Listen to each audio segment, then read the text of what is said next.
Hello, everybody, and welcome back to the Pipeline. How's it going? I'm your host, Daren McClymans. We're here with special guest Everest over from the Giggly Gorillas podcast. Hey, Going, man? How are you? it's going good. I'm glad to be here. New intro since I was last on. That's pretty sweet. Thank you, thank you. It's great to have you on. It's always a pleasure chatting with you about movies.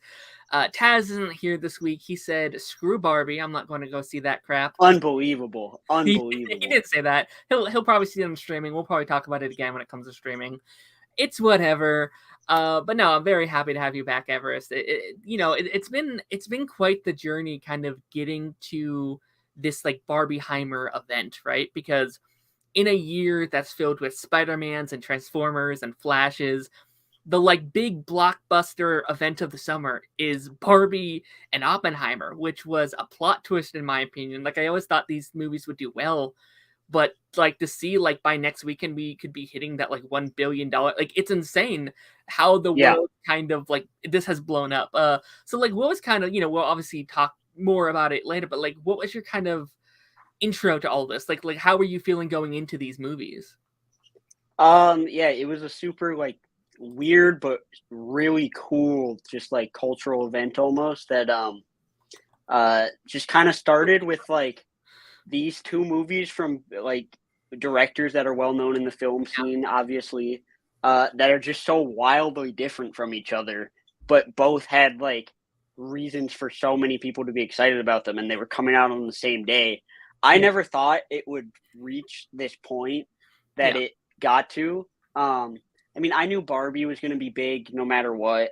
hmm, Um, and I thought Oppenheimer would do well enough, and at least, I mean, I was pretty confident it was going to be great. So I was looking forward to both of them, but it was so cool to see what it became. I mean, both my theaters were pretty packed for each movie. I mean, I'll get into it more when we talk about Barbie specifically, yeah, but we walked into the theater and the people in front of us that were getting their tickets, because we just get our tickets at kind of the box office. We don't pre-order or anything. They were all decked out. It was like this family with their three daughters, and they were all wearing pink dresses and yeah. everything, and it was really cool to see. Yeah, no, I mean, this is probably the most packed I've seen my theater since like Endgame.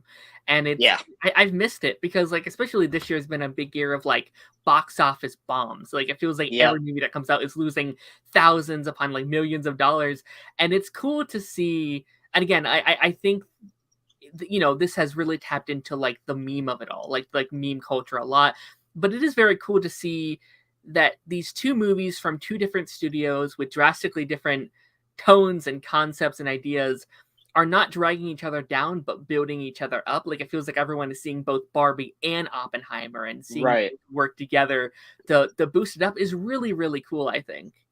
Yeah, no, I saw a tweet that I don't remember who it was by, but I agree with, was that in a world of so much division right now Yeah, and just everything kind of falling apart, the fact that these two movies came out the same day and it didn't become a Barbie versus yeah, Oppenheimer thing, it became a Barbie and Oppenheimer, is yeah. so cool for not only cinema, but just the world right now. Yeah, no, and also like obviously we're in the middle of this like big like writer strike currently, and that's a big thing. But I also think that these movies are a testament to why we need writers and why we need actors, because I think both of these are a celebration of both of those things. Obviously, these actors killed it in both these movies. They really acted their hearts out, and also just the writers, because I think both of these movies feel so genuine in how they're written. Like there's one that is written so well, and the other is so like written so like cleverly. I think that Hmm. is it's so impressive. Yeah, dude, Um, there's just no way AI could no, do anything no, close to the writing of these two, both of them, both of these two movies. There's just no way it would happen. This is why we need writers, and of course the actors. We'll get into it more, but yeah, there's incredible acting in both of these movies. absolutely. So before we dive into our big discussion for both, we have a couple news stories that dropped since our last Wednesday stream. Couple big, couple small. Wanted to talk about them here for just a little bit. So Teenage Mutant Ninja Turtles debuts with 97% Rotten Tomatoes from 36 reviews. I want to talk about this just kind of to bring it up one last time on over on the pipeline before it comes out next Thursday in about a week. Are you excited for this movie at all? Are you going to see this, or are you just like, nah? Um, I'm not excited for it, but it's just because I've never been into the Teenage Mutant Ninja Turtles. It's just not something that I've ever like gotten into, like as a kid or whatever. It was just one of those things that I didn't watch. Mhm. But I'm really happy to see that it's apparently good. I mean, 36 reviews isn't a lot, but that's a Sure. really strong number to come out. And I hope the people that are excited for it are thoroughly entertained and really enjoy it. I'll probably catch it on streaming if the reviews Mhm. continue to be like this. Yeah, no, I'm very curious to see kind of where audience land on this movie as well, because I know there's clearly like obviously people are very excited, but then there's also that side of the camp where it's like April's black now, she can't be black. There's that whole audience as well. There's this like change is bad audience as well, where it's like, well, this isn't my 90s turtle. There's that stuff too. So I'm very curious to see where audience land if the critic side goes up, if it goes down, probably not up, but stays somewhere in that middle ground. And yeah, I'm just very excited. Like this seems just like a really fun time. We've heard about this movie for a while. It's kind of been like in the works for a minute, and I hope it does well.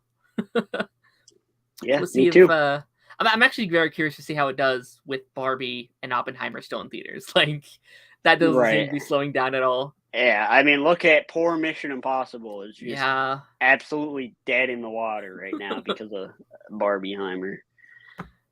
Ugh. What else we got on the headlines here? So Anja Soto, I hope I'm pronouncing that name right, pitched a Bane movie before they got Blue Beetle. Would you have watched a Bane movie if that's either in like the DCU, the Batman universe, some other Elseworld story? Would that be something that you would have watched? Oh, absolutely. Yeah. No, I mean, I don't know what you do if it's like just a Bane movie. I don't think Mhm. he's that interesting without Batman, Sure. but I would have watched it. I mean, I love Bane as a character and I love Batman and his whole ethos and all his characters. So yeah, I would have seen it before or for sure, but I'm happy he obviously got Blue Beetle, which I don't know how that's going to turn out at the box office, but I'm happy we're getting the movie at least. Yeah, I mean, looking at these two movies, I would have probably bet Bane would have done a little bit better, just because I feel like he's a little bit more of a recognizable character for those Batman fans. I know Batman is just such a kind of like a powerhouse by this point. It feels like, especially Yep. since the like Dark Knight trilogy and stuff like that. But yeah, I mean, I think out of all the villain, like all the Batman villains, I feel like Bane would be lower on my list because I think there's a lot that could be really cool. You know what I mean? But Yeah.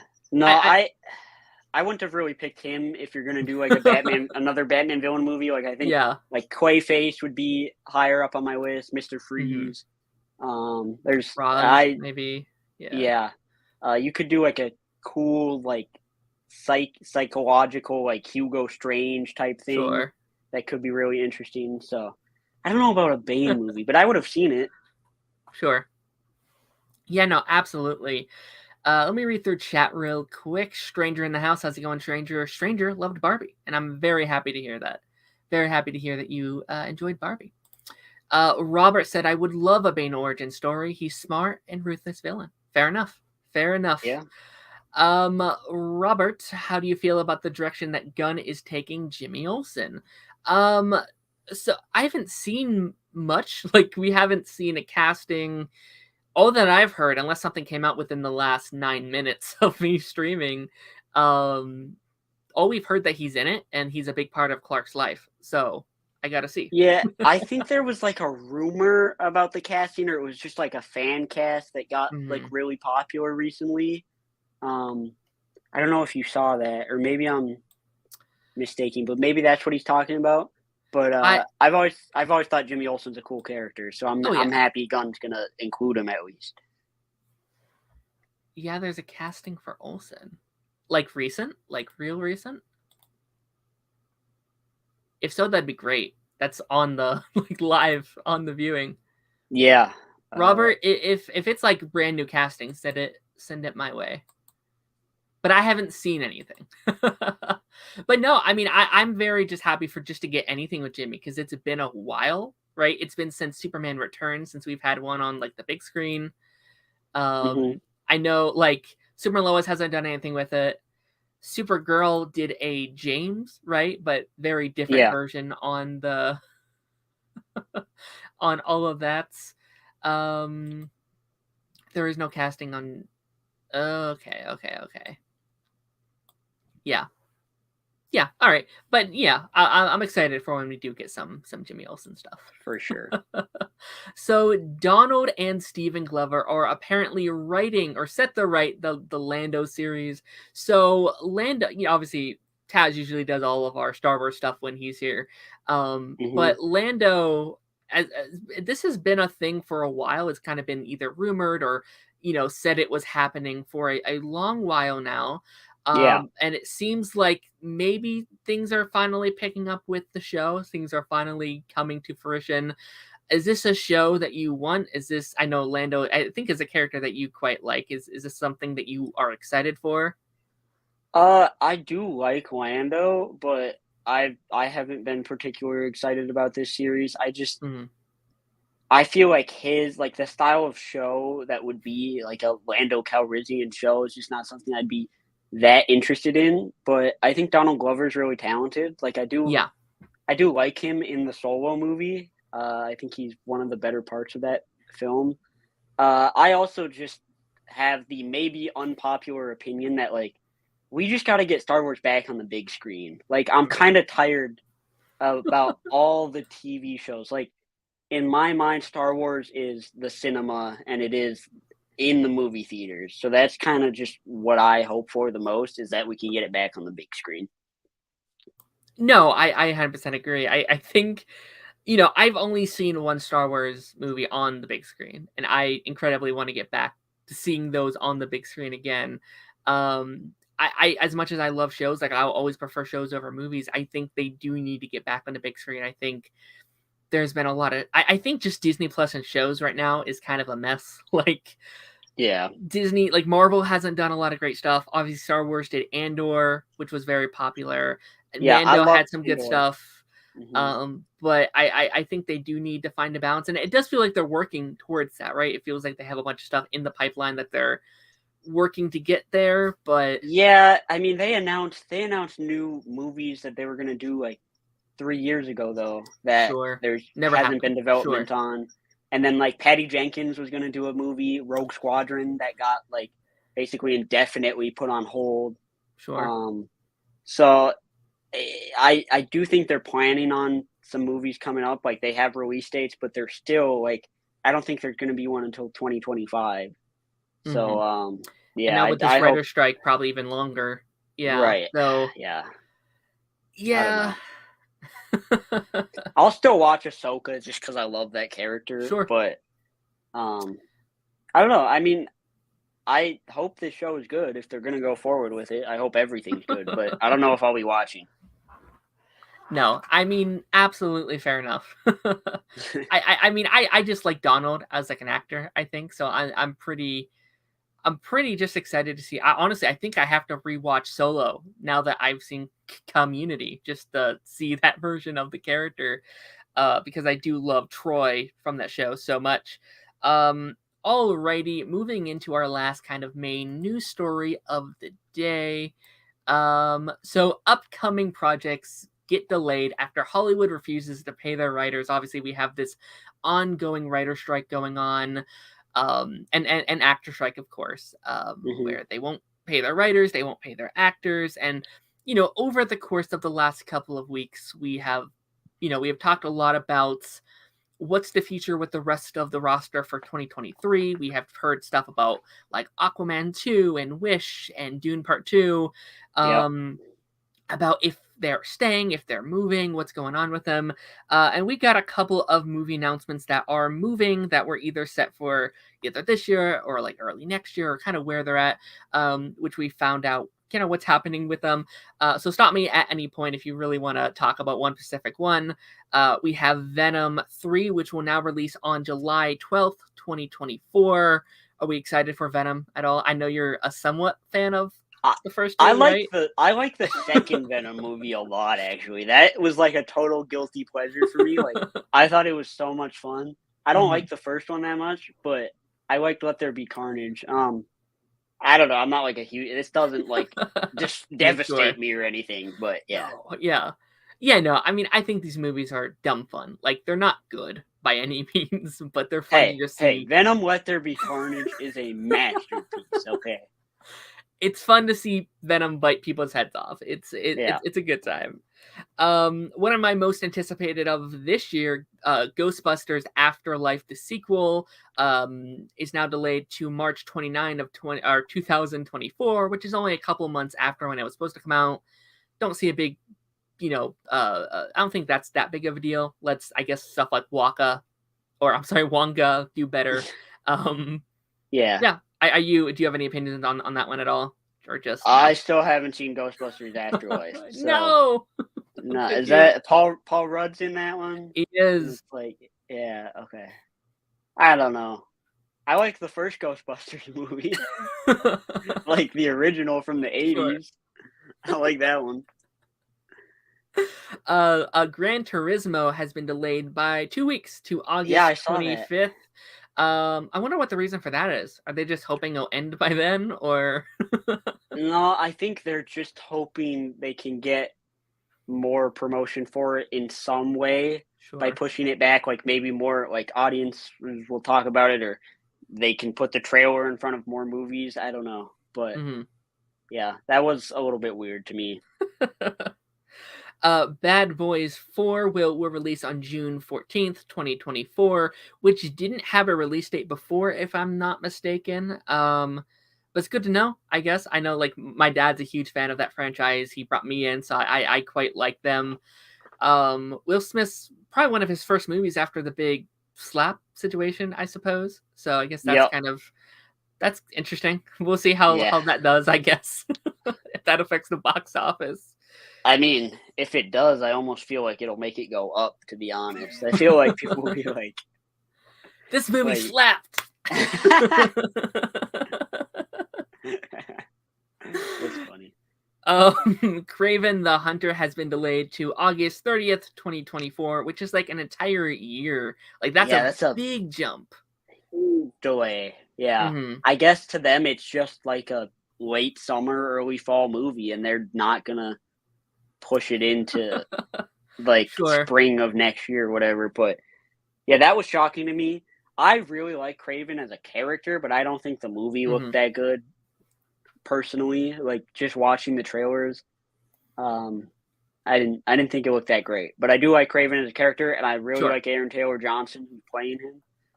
So I'll probably watch it when it comes out. It sucks that it's getting delayed so far. Yeah, no, I mean, I don't think it looks good, but I feel like it could be. Like, I feel like there is potential there that we're not seeing. Not saying that it will be, but I like, out of all of the Sony stuff we've seen so far, I think that has the most potential. But we'll see.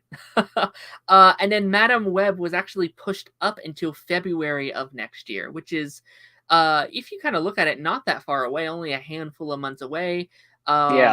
It's a movie I'm actually really excited for. Like, it looks like, we don't know much about it, but we're hearing it's like a Spider-Man time travel heist movie, and that sounds kind of sick to me. I will be watching for the plot. Got some great actors there. Right. I will be watching for the plot. Dakota Johnson, I love you. What? Yeah. No, it should be interesting. I don't know. I feel like we've heard so much about this movie for like so long. Sure. And it's just been like no one knows what to think of it. So Sure, we need that trailer first for everyone to be like, okay, is this good or bad? yeah. And then finally, the big one everyone's kind of talking about, Beyond the Beyond the Spider-Verse has been delayed indefinitely. This makes a lot of sense to me. Obviously, there's so much that goes into this film. We had heard about production eras before this, like we heard about the workers not being treated right, how they haven't even started the voice acting, and then on top of this big writer strike. This makes complete sense to me. When do we think this is going to come out? Like, do you think they might still aim for a late 24 or something? Um, I mean the indefinitely thing is really weird because I feel like it would have been super easy if like because all these other studios are doing it to just give it that like November 2024 or December 2024 Mm-hmm. release date. I mean the first one came out in late 2018. Like that was a Christmas movie basically. Obviously, Sure. it took place around like the winter time in the actual movie, but um I don't know. I would hope for that. It doesn't surprise me that it's being delayed because I think it might have been delayed even without the strikes. Sure. Uh, but yeah, I don't know. It's weird to me that they're saying indefinitely and not just like giving it an updated release date. Sure. Yeah, I mean, I guess I imagine that they're just like, all right, we have a lot to do still. Let's just not give this a date, and then we can talk. We can talk more about it later. Which I think might be the best, to be honest. Like, I like even Mhm. just next year, we have like 8 comic book movies, like 9. Like, there's still a lot coming out next year if those don't get moved as well. So, Yeah. and then if it gets pushed to like 29, or I'm sorry, 25, we could have like Spider-Verse, like Batman and Superman all in the same year, which could be kind of cool. Yeah, I hope the Batman can stay on track for that release date. I Yeah. don't know. I don't know about that. Before we move on, just looking at some of the chats. I'm devastated by Craven. Really looking forward to that movie. Me too, kind of. I'm very curious. Wait, how certain is Spider-Man 4? I assume we're talking about MCU. I Mhm. think we're still on track. And unless you're talking about Toby, then probably not very certain. But yeah, I mean, from what we hear of Spider-Man 4, I bet once the strike opens up, we'll be back on track. It seems like they're really that's very important to them to come out in the near future. But we'll Well, see. yeah, because it's gonna actually make money at the box office. Yeah, yeah. Spider-Man always will. I'm curious how many more they're going to do because like Tom Holland has said how he doesn't like love Hollywood and he's come Dude, out and said a couple things.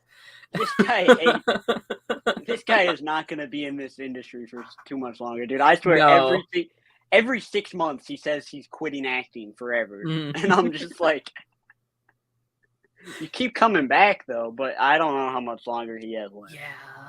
I still want a like college trilogy from him, but like if that's not what he wants to do, then I hope he's not forced to do it. You know what I mean? Yeah, well, dude, he's Um. going to be like in his 30s by the time they would finish a college trilogy. So I don't Yeah. know.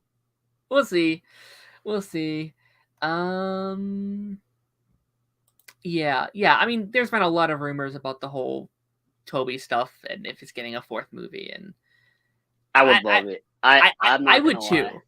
Oh no, I would too. And I think No Way Home opened a way where you can do that without it being confusing for these modern audiences. Like they just went back to their home and that's where we're following these movies.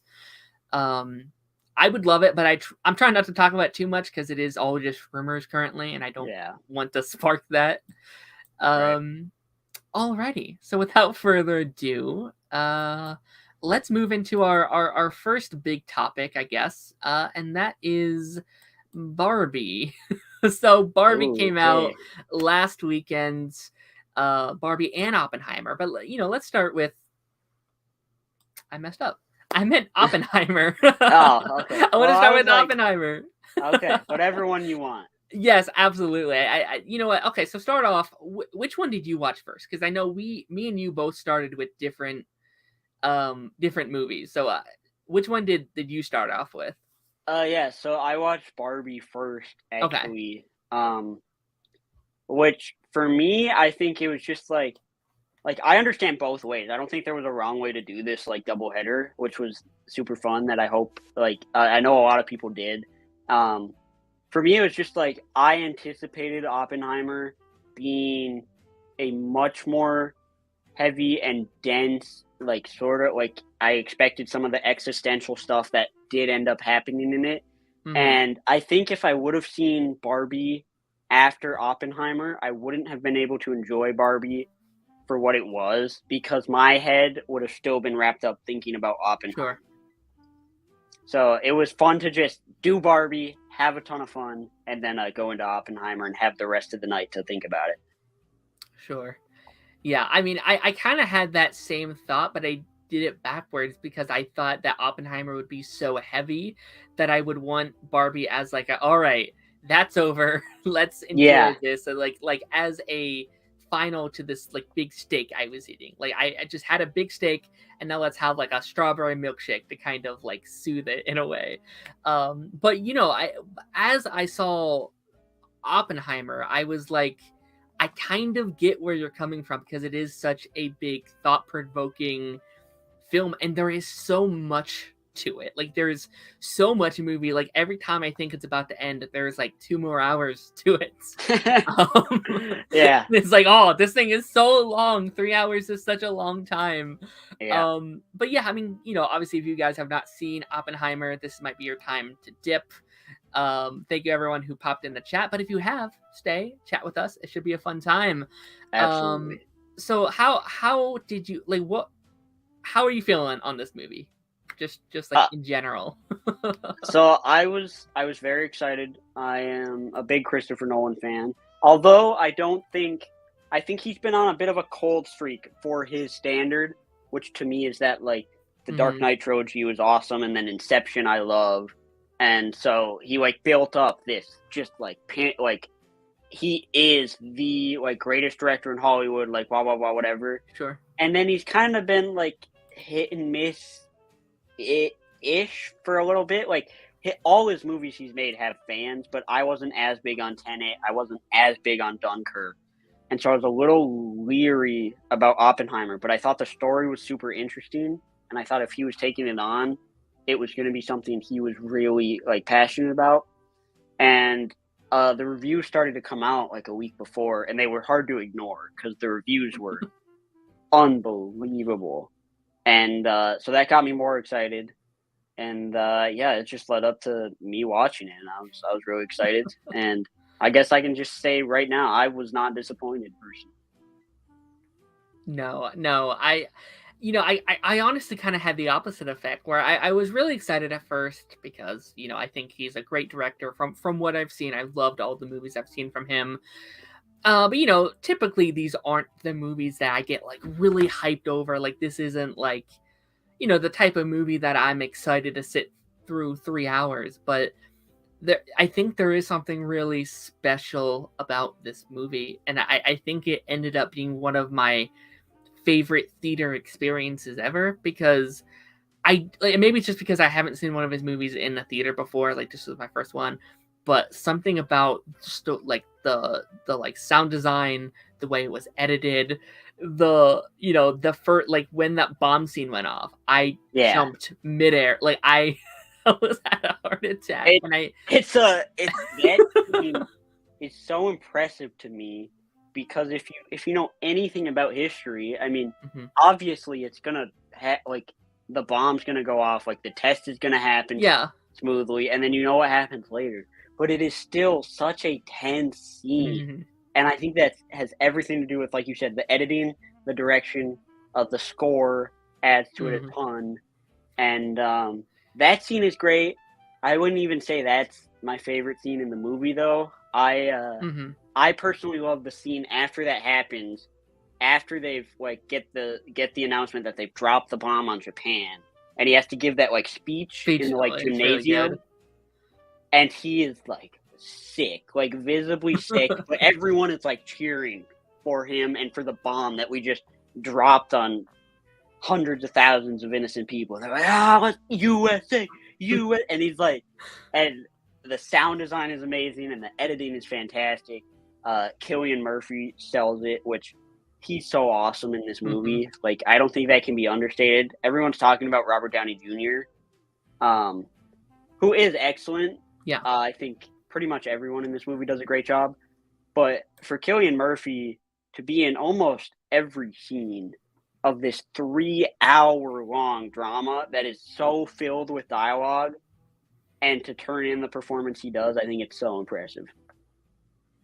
Yeah, no, I mean, I think every actor kind of kills it here. Like, there were so many actors I didn't even know were in this movie, and Right. I was like, oh, he's in here too. And I think everyone just kind of gives their A game. I think Florence Pugh did an amazing job as well. I kind Yep. of forgot she was in this movie. Like, I know you talked about that she was in it. I was like, oh yeah, she's in this too, and I think she did a great job. And I think just the story of guilt is really powerful here. Like, seeing the whole world not care because they have won the war, but seeing how it like affects him and how it changes him as a person is weirdly kind of satisfying to see that turn happen to him. Yeah. I mean, I haven't heard the word satisfying used about this That's movie fair. yet. That's fair. But but I understand where you're coming from. Yeah, I think all the themes about like the guilt and also the this isn't my term, but I've heard it said American exceptionalism, basically the Hmm. concept of like we need to do this because we are America and we need to be the best and we need to build the first bomb and the Hmm. biggest bomb and this like just driving motivation from the government because there's a lot of layers in here too that I don't have to get into all of, but like a lot of the scientists that worked on the atomic bomb were Jewish, right? And they talk about that a little bit in the movie. And so they have this like big motivation because the government made it so much about we have to stop the Nazis. We have to stop Hitler. And so to these Jewish scientists, like of course, they're going to pour their heart out into this insane scientific accomplishment. And then after it's used, it's like, what have we done? And the Yeah. guilt and the existential crisis happens. And I think it's so interesting to watch it play out. Yeah, no, absolutely. It is a really just fun journey just to see these characters go through, and I think it is almost this perfect like 3-act structure. Like, you see the opening and who these characters are, and then that middle half is the building of the bomb, and then the back half, which like at that second half I was like, oh, all right, it's about over. But no, we have like a whole extra hour of like the aftermath of it, and how it not only affects him but like the world around him, and Yeah. just like the consequences of it all. And it is in a way really fun to watch. Yeah. I've seen a lot of people complain about the last hour that it's like Hmm. they think it was too just focused on like the hearing about everything and like wasn't as interesting or whatever. I I think the last hour it definitely feels different from what you've watched up until that point, but I think it really works, like you said, as a an overview of the aftermath of everything that happened and Sure. what happens to all of these people. Um, and I think there's so much about like uh again like the ending for one I will just sit with me like probably forever. Like I've been thinking about the ending of this movie um because it's just so like usually I see these types of movies that are like would you say overall this is kind of a downer movie? Like it's not exactly a feel good, you know. No, Um absolutely not. You feel kind of yeah. shitty once it's all over. Right, right. So like usually when I see these movies, it leaves me with a sense of like we can do better Mm. as humanity, or like I can fix something, like I can be a part of change. With this, it's like, well, shoot, Blow like it all like up. like what are we gonna do about the arms race and like like nuclear warfare? Like it's such a Yeah. just and I love the fact that like Robert Downey Jr. character who is just hater of the year award in this movie.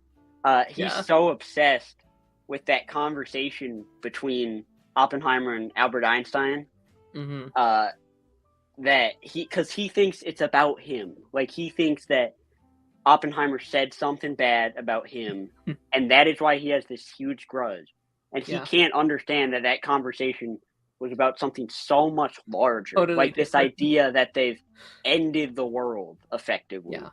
by creating this thing. I think is so interesting. Yeah, no. I really enjoyed seeing Robert in this movie. I thought it was, I I feel like he hasn't done much after his like Iron Man run. Like he did freaking like Doolittle. and, Doolittle, yeah. and then that was it. So it's cool Yeah. seeing him again.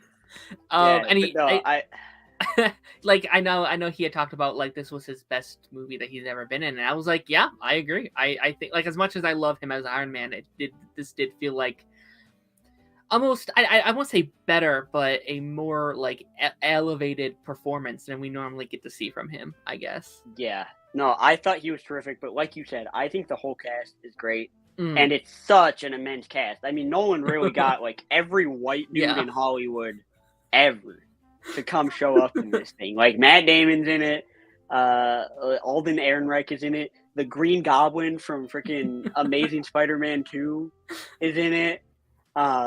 Rami Malek is in it. Casey Affleck shows up for like 1 minute. Mhm. He's in like a 2-minute scene, which is pretty crazy. But yeah, the whole cast is great. I would say, to me, although this is not my favorite Nolan movie, it does feel like his most focused. Like Mm. I feel like in a lot of other Nolan movies, he's trying to do so much that he's a little over his head, and he doesn't fully know where all the dots are connecting, but he just has this really cool idea. So that's like Interstellar and Tenet and even Inception a little bit. Even though I love that movie, I feel like in this one he has such a clear idea of this story and how he wants to tell it to the audience that everything just kind of works. And at the same time, though, it's so grandiose and it's so epic. You know, that's like what you talked about, like one of your favorite theater experiences. The Yeah. sound, it's loud and it's big and it's a long movie. And for me, most of it works. I mean, I do think you feel the length for sure. Sure. And I do think I've kind of been saying one reason I don't think this will ever be one of my favorite movies of all time, even though I think it's phenomenal as a film, is it feels to me more like because it's so rich and it's just so detailed and there's so much dialogue. It feels like a very like highly engaging academic exercise Sure. as opposed to like me just watching a film that I enjoy and I'm gonna like just get into it and enjoy watching the movie. Yeah, no, I mean, this isn't one that I would probably watch again just due to mostly just like the length. Like it is a very long movie. Like it is a like I went to the bathroom twice during the movie just because it was so long. I had to run back, but you know what is very interesting because like normally with me because I don't have a long attention span. You know that like I'm always on my phone. I'm always doing not during the movie obviously, but like each moment I was like, all right, I'm gonna wait until like a kind of slow moment and then I'll go and come back. But there wasn't one. Like each moment kind of like every moment felt important to me. Like if I left, I'd be missing something big, and I had to find like the exact perfect moment. Yeah, I think that's a good point. And I do think even though it is super long, it moves fast. Like the pace of it is Sure. quick, even though it is so long because there's just so much story packed Yeah. into it that it can be this 3-hour long movie. And I don't think I'm ever necessarily bored during it at all. I think I get Mm-hmm. like restless just because I'm in my seat Yeah. for 3 hours. But I don't think it's boredom because I think all of it is so interesting how it comes together. Mm. Yeah, I mean, it kind of like to me, it kind of felt like an HBO drama in like a way, just like how it's paced and like feels like that could have been like 10 episodes of like an HBO show or something. Yeah, Just on how long it was and how it was paced and everything. But it worked. yeah, Like I think it needed that whole 3 hours to tell that story, for yeah. sure. I agree. No, but I just think. I mean, I think it'll be nominated for like basically everything Oh, at the for Oscars this year. Like, I think it's gonna go crazy with nominations. I don't know how much it'll win, yeah. but I think everything's going to be nominated, and I'm happy for it because I think it's phenomenal. I'm really happy so many people are going out and seeing it. I mean, it made $80 million just domestically opening weekend, which $80 million domestically for a 3-hour long R-rated biopic Yeah, about the guy who created the atomic bomb is pretty crazy, it's and it absurd. speaks Yeah.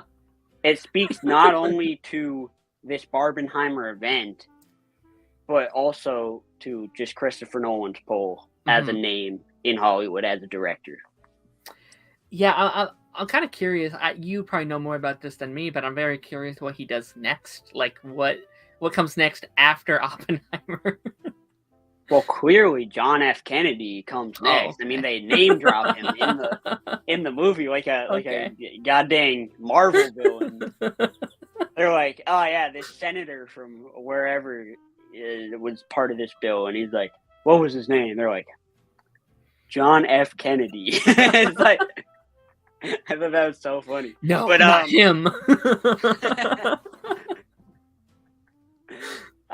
but yeah, I have no idea what Nolan does next, to be completely honest.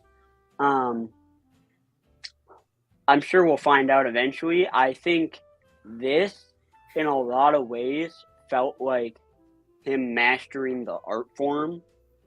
And so I think whatever he does next, it's just going to be a story that speaks to Yeah. him again. Who knows if he'll stick in the biopic realm or if he'll go back to, I mean, this is the first movie he's done about a real guy. So It'd be very funny if he actually does do that Star Wars movie after this. Because he yeah, talked about like wanting to do one. yeah, the James Bond movie or whatever. Yeah, Yeah. sure. Well, that feels like a good transition to move over to the first part of Barbieheimer, I guess, and that's Barbie. Which man, this has just been such a weird road, I think, getting here. Hmm. Feels like there's just been so much, I guess, prep getting here. Like we saw those set photos that 3 years ago, where it's just like Barbie and Ken on like these like roller skates, and Yeah. there's like the shot of like the guy slapping her ass, and there's like Uh-huh. all these things. We're like, what is this movie? Like, what are they doing with this movie? And it feels like we got that first trailer, which was, like the big like parody trailer almost, and everyone's like, this feels different. This wasn't what I was expecting. I mean, Hmm. just like, how do you feel about Barbie? Like, were you a fan of this one? Uh, about the movie or Yeah, the yeah, the yeah. toy? Okay, I was like, I don't know. What's your opinion on the toy Barbie? I don't know. I played with it all the time as a kid. Clearly, no. Yeah, I was looking forward to this. I just trusted Greta Gerwig, even though I'm Mhm, not like the biggest fan of her movies. I think Lady Bird is good. I think it's overrated personally, and then I also think Little Women is good, but isn't like mhm. one of my favorites. But I just knew if she was gonna take on this story, it had to be something worth seeing. And I'm so happy that I did, and I'm so happy it's this huge, big cultural event that's making so much money because I love the movie. I thought it was fantastic. Like I think I prefer Oppenheimer, but it's marginal to me, and they're so different that it's like Sure. impossible to compare. But Barbie absolutely lived up to the hype as well for me. Yeah, no, I mean, these two movies couldn't be more different again in just tone and style and just its storytelling. They're so drastically different. But I think that's what makes this such a fun event is that they are so different, and they do have so many, like, I won't say contrasting themes, but different themes, as a whole. Yeah, no, I mean, I was super excited for this again. Like, I had pretty high hopes most of the year. Like, this felt like a something that I think could have been more than what we all kind of expected. Like, you could definitely phone it in with a Barbie movie. You could make it just super fun and silly, and I think no one would really have an issue because it's Barbie. But I was hoping going in that it would be something more deep and more emotional, and I think for the most part they do deliver on that. Like, they do have a lot of emotional themes, especially if you are a woman. Like, I imagine that this is a movie that really hits home for for some people, and I think that's needed. I really, really do. Like, obviously, I could talk about the anti-woke culture with this movie. Like, you see, like Ben burning the Barbie doll over on Twitter, and it's like, like people having their fits. But I think what this an is another. idiot, Ben Shapiro. Oh my god. Dude, he spent more time trashing the Barbie movie than he spent watching the Barbie movie. No, I mean, that was probably filmed before he even saw Barbie, Yeah. like but no, I mean, this is such a fun imaginatory movie. Like, my first 30 minutes are so much fun. Like, Yeah. I was blown away with how much imagination was put into every action and everything. Like, they really thought about, okay, how do people play with Barbies? How did you play with it as a kid? And obviously I didn't. I think maybe I had a Barbie at one point in time. I don't know, but like, it's very interesting getting to see that perspective for people. Like, you don't like walk on your heels, and you kind like, you don't go down the steps, you kind of fly off the steps. Like, you don't walk places, you just kind of get there somehow. And I thought that was such a fun just a fun thing to play with, I guess. Yeah, I think that opening, like, even specifically just like 10 minutes in Barbie Dreamland, is some of the most energetic, personality infused directing that I've seen in such a long time. Like, every piece of that feels so alive and so fun, and everything from like first of all, the production design is probably some of the best I've ever seen. With, like you were talking about, all the sets in this movie. Yeah, it's really good. Is crazy, and it's so much fun, and it just puts you in that world perfectly. And I just, I absolutely love it. It's so fun right off the gate, and then you're kind of just along for the ride. Yeah, no, I do want to say, kind of just like right off the bat, like, we're in Barbie Land more than I thought. Like, I kind of thought it was going to be like an elf thing where, like, you spend 10 minutes there and then the whole movie is in our world. But I was so happy how much time we actually got to spend in this like mythical world that is like the Barbie Land. Like, yeah, well, and then it becomes the kingdom, which is that's where I want to be, baby. No, I'm kidding. No, I mean, like, that. That third act was so unexpected to me, because like, I thought they would do some things that were different, but I definitely thought they could have stuck with like the elf format and those like fish out of water, those like Wonder Woman, like, this is a new world and I need to explore. But we spend very little time there, and that whole first and third act is in the Barbie world, and I think that feels very fresh. Like, I think in a lot of these like fictional movies, it feels like you start off in a really cool place that I want to explore, and then they come back to where we live. And I was like, I don't want to be here. I want to go there where I've never seen before. And they actually do that here, and I think that was really cool. Yeah, for sure. I mean, I usually don't have an issue with like those movies like that. Sure, like, no, usually yeah, I still love those. I don't like have Elf. an issue with them. Yeah, Elf is great. Like, I love Elf. I love Wonder Woman. I really like the Sonic the Hedgehog movies. That's another example I can think of where they kind of do that. But Luca, yeah, it's so refreshing, like you said. It felt like they weren't afraid to spend time in these like made up worlds that they had to create so much of, which I think is really awesome. Yeah, no, it was a really fun. What did you think of our leads here with Margot Robbie and Ryan Gosling? Like, those were two, I would imagine, selling points for not only studios but also fans. Two great actors. How did you feel about them in this movie? I mean, I thought they were great. For me, Margot was, I mean, she was really well cast, obviously, and I love there's a joke in the movie where they like break the fourth wall, yeah, and they like make fun of like how attractive and just like stereotypically like Barbie Margot Robbie is, which I thought was really funny. I think she's good in here, but to me, she's not doing anything I haven't seen from her before, or that I think is like super like wildly impressive acting wise. I think she Sure. does the job really well. I think Ryan Gosling in here is one of the most impressive performances I've seen, and I truly mean this when I say it.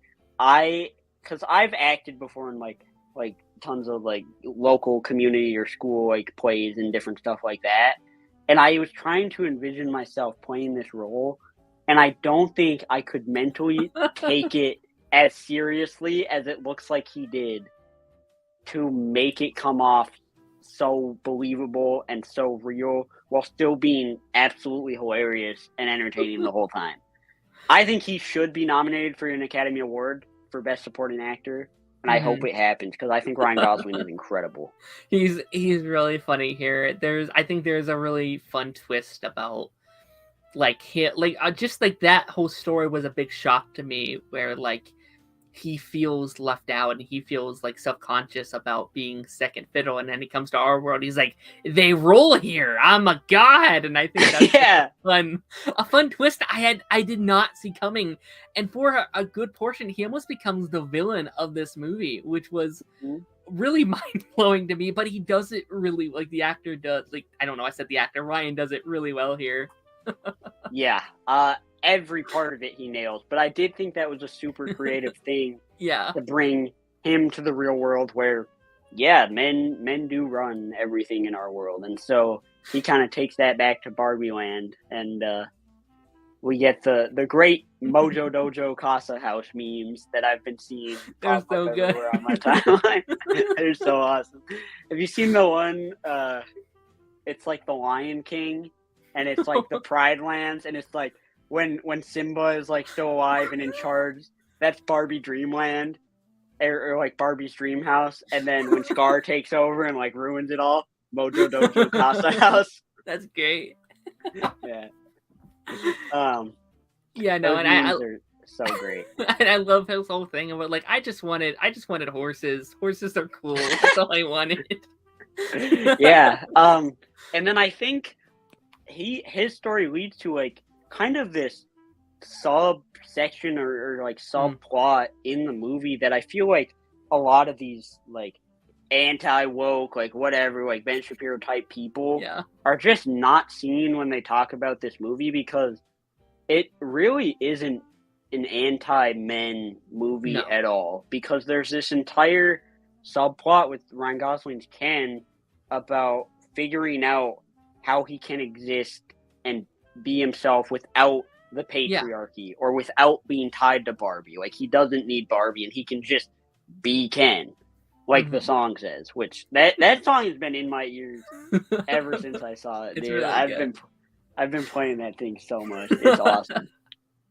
Yeah, no, but like, you're really right. Like, I definitely think there's a world where you could have had what they, not that it would have been a bad thing then either, but like a thing where like, oh yeah, they are putting down men a little bit. But I don't really think that they do. I do think it is very important for even men just to hear that like, you're also like, you're important and that you have more than what society tells you need. You know what I mean? Like, it's not all about like getting the girl or getting the great job or being on top. It's about like, what do you want to do? Like what is Right. important to you? Yeah. It's all about just like self-acceptance, whether you're a man or a woman. I mean, obviously, it's a lot of the themes and messages are tailored to womanhood and women in general. And I thought it was, I mean, I saw this in a pretty packed theater. It was probably 80-20 women to men, and the women were having a blast, and they felt seen, I felt like, because there's the big speech that America Ferrera gives in towards the end that they use to then like snap all the Barbies out of it, basically. That after it got done, there was a woman down to my right who was just like, yup, like, thank you. Which I just think it's so awesome that women are able to see this together and just experience it and love it. I think it's great. Yeah, no, and I think, you know, I think the one thing that I've seen where it's like people say it's, it's super forced or it's super, whatever. Like these are like, I think what I've seen is like these are stereotypes of what women go through or whatever. But like that's kind of what Barbie is too. Like Barbie is what we imagine as the like stereotypical women, like the stereo, like what women should look like. So why shouldn't that be pushed back on us? Like this like what men, I guess, are like what they're saying men does to women in our society. Yeah, that might be a stereotypical image of them, but again, we've been doing that to women for thousands of years, right? So Yeah. I think it really works in that aspect for sure. I think that works, and I would also add that in terms of the story this movie is telling, it makes sense that the themes would not be subtle because the characters we are dealing with Sure, they're not subtle, yeah. are these sheltered, stereotypical, like literally like toys that are living real life in this Barbie dreamland. Like they are hard-headed and only know what they know. So it's going to Yeah. take commentary that is not subtle to get through their heads. And so I think in the context of the story, like, of course, Ryan Gosling would be like, he's only going to be moved if there is such a like stark, like dramatic difference between the Barbie land and the real world. Mm-hmm. And so he sees that unsubtle, like, oh my God, men are in charge and men do everything. This is awesome. Because he's a stupid like Ken doll from a Barbie land. And then when they go back and they have to do it the other way, of course there's unsubtle, maybe stereotypical things about how women are treated, mm-hmm. or how women have double standards and everything that's going to get through to the Barbies in Barbie land. And so I think it is unsubtle, but I don't think it was meant to be this like subtle, super like high intelligence like commentary. Mm-hmm. I think it kind of works really well for the story. Yeah, I mean, she literally plays the like stereotypical Barbie. Like that's her name, is stereotypical Barbie, and I think, yeah, and I think it really worked in that aspect as well, and I think it all really worked.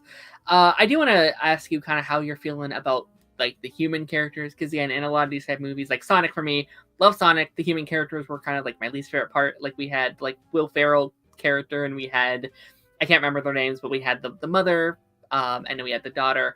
What were your kind of opinion on like those characters? I thought Will Ferrell was hilarious. I love that guy, and I think he kind of similarly to Ryan Gosling, although he's not quite as good and he doesn't get as much to do. He just he takes it seriously and he gives it his all in this like villain Mattel CEO role, and I think he crushes it. The mother and daughter, I did think was kind of annoying when we first started out with them, but then I think as you get to know them and as they get some like development, they turn into characters that I did really like.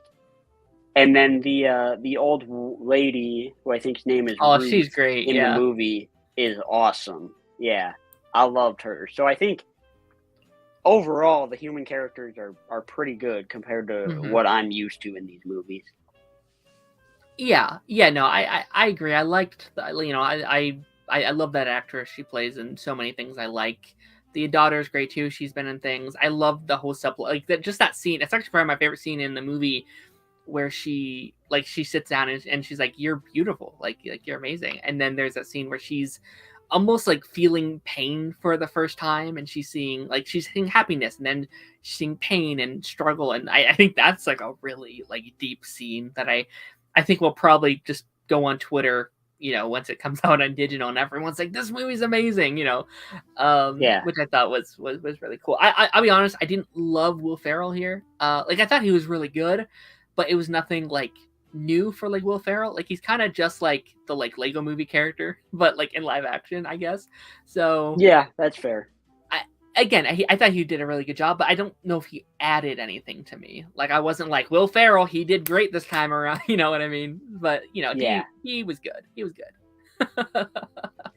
Yeah, I don't know. To me, like I don't think this movie does like at its core a ton of stuff that's like super original, like Sure. the concepts and the themes, but it's all meshed together in a way Yeah. that feels super fresh and unique. Like I could think of movies it was kind of taking stuff from, like a lot of um a lot of Pixar movies that I love, I Mm. feel like have some carryover. Like there's themes from stuff like Inside Out in there, and there's like a Toy Story Toy Story, element 100%, with yeah. the Barbies and how they're played with in real life and the back and forth between that. I don't Um, wanna play with you anymore. yeah, so I think I think I said in my like letterbox review, like it's a movie that takes from a lot that you can see. Mhm. Obviously, like the intro is a parody of 2001: A Space Odyssey. Um, but it uses them to create something that feels so fresh and so unique. And for a just summer comedy, I feel like it's almost everything you can ask for. Sure. Yeah, no, I thought, it's definitely a lot of things you've seen before, but it is definitely executed in, I think, a way that feels very fresh. And like, I think there's a big talk in just like Hollywood currently about like people want original content. And like Barbie isn't necessarily an original content. Like Barbie's been around since forever, and this movie isn't completely fresh, but I think it is done in a way that feels unique and feels new than a lot of our blockbusters that we normally get, I guess. Yeah, Which, no, for speaking of sure. which, I guess that's a good transition. We talked about it a little bit in our Wednesday show, but like since it's done so well, they've said they want to do many Barbie sequels. They're doing like a whole cinematic universe with like Uno and Hot Wheels and Yeah. American Girl. Like, what's your kind of opinion on that? Are you okay with a Barbie sequel? So, do you remember when Morbius came out and then the internet literally like forced them into Yeah, re-releasing it into theaters by making like because the memes were so huge, it's so funny. and then nobody went and saw it still when it re-released. I feel like that's going to be a similar situation here, where it's like the studio is taking the wrong Wrong idea. idea Yeah. from the response or what the fans are doing, and it's going to backfire. Mhm. Um, I mean, they can do those movies. I don't think they're going to be good overall. Most of them, I Yeah. don't think they're going to be seen. I think what makes such a difference here is that there were like super talented filmmakers behind both Barbie and Oppenheimer, with a tremendous passion for what they were doing Mhm. when creating these things. And I don't think you're going to get that if you're greenlighting Barbie sequels and 14 cinematic projects. universes Yeah. and Uno and Hot Wheels. Yeah. Yeah, I wonder. I do wonder how they're going to do. Like, I think there's some in there that sound kind of cool to me. Like, unironically, I really want to see an Uno movie. Like, I What want is to it see. gonna be? Is it just people playing Uno? I hope it's like super. Like, I hope it's like a Yu-Gi-Oh type thing where it's like I'm taking the power of the red Uno card or something super like sci-fi like that. That'd But be but hilarious. I don't know. I do wonder though because like again, this was such a big thing because of the meme culture around it. I think some of these could definitely fall into that as well, where like everyone just goes to see Uno because it's a freaking Uno movie, and why are they making an Uno movie? I have to go see it, like that type of thing. Um, but I think after a while, people are going to be over that gimmick where it's like American Girl doll. I don't really care, that type of Yeah. thing. I think could be. I'm very curious to see how it all ends up. Yeah, I don't know. I'm just really happy because overall I feel like with this event, as a whole, I feel like to someone like just to like big movie fans Mhm. and even someone who isn't as into movies in this current climate where movies are bombing, there's multiple strikes going on. I feel like it's so important to have something like this where you can watch both movies and both of them Mhm. feel like like their craft is excellent. Like the directing and the production on both of these movies is awesome, and they're telling just wildly different stories with wildly different genres and themes, but yet they both are so well made.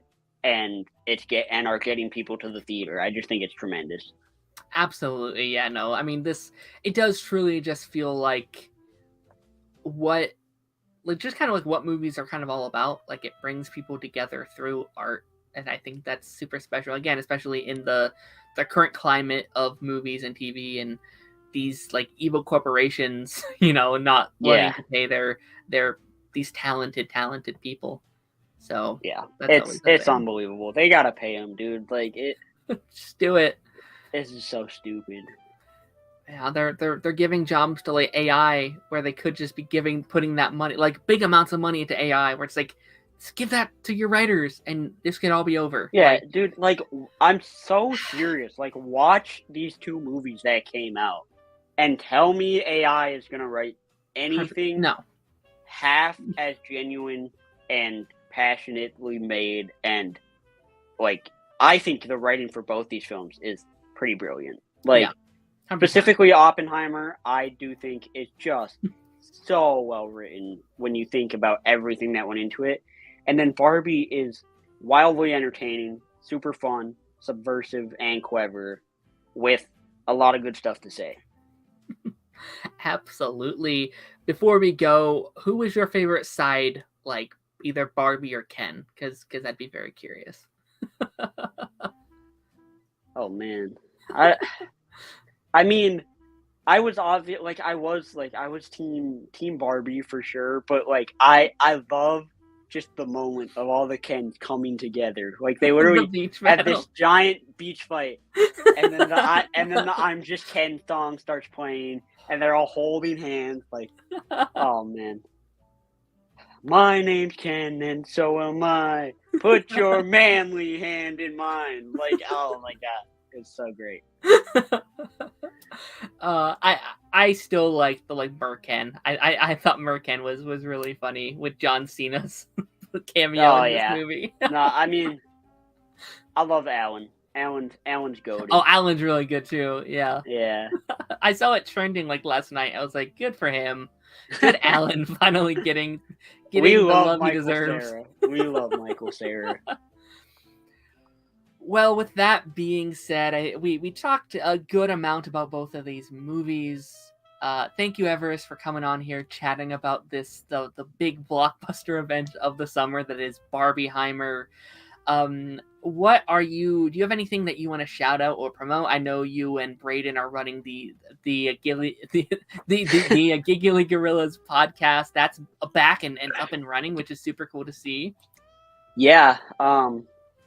Yeah, you can find that on Spotify or whatever you wish. I think it's on Apple now. Mm-hmm. Apple Podcasts. Braden also, the Red Arrow, posted on his channel. So it's just me and him talking about movies. I think we're hopefully going to record our episode on Oppenheimer because he's also seen it pretty soon. So yeah, I would definitely say that's the main thing I'm working on right now creatively, is just the Giggly Gorillas podcast. It's been a lot of fun. You can find me on Twitter at ArkanizYT. I think I post more about sports these days than I do movies, but you can find that stuff too. So yeah, sometimes I make YouTube videos. I don't know. No, man. I mean, I've been loving the podcast being back. It's such a joy, because I think I think a lot of podcasts, they just, you can tell they're just there because they're filming a podcast. But you two, like, you are just friends. Like, you can tell you guys are two friends hanging out for like an hour talking about what you love. And I think it's super wholesome. Aw, well, I appreciate that. Yeah, I do. I love Braden. I love talking to him. We're like best friends. So it's awesome to get to record with him every once in a while. I absolutely believe it. It's such a fun time. And then on my side of things, so Taz is on his 2-week hiatus officially starting next week. So next week we're doing, if all things go to plan, we have a very special guest coming back to the channel, and we're ranking Flash villains. The over 9 seasons of good and bad Flash villains, mix of both, I suppose, and doing a little bit of a retrospective on season 9 because that was a thing that happened. But guys, thank you so much for popping in. For those of you who were here during the beginning of the stream, you can catch up with us all on playback, of course. But yeah, I will see you guys on the flip side. Goodbye.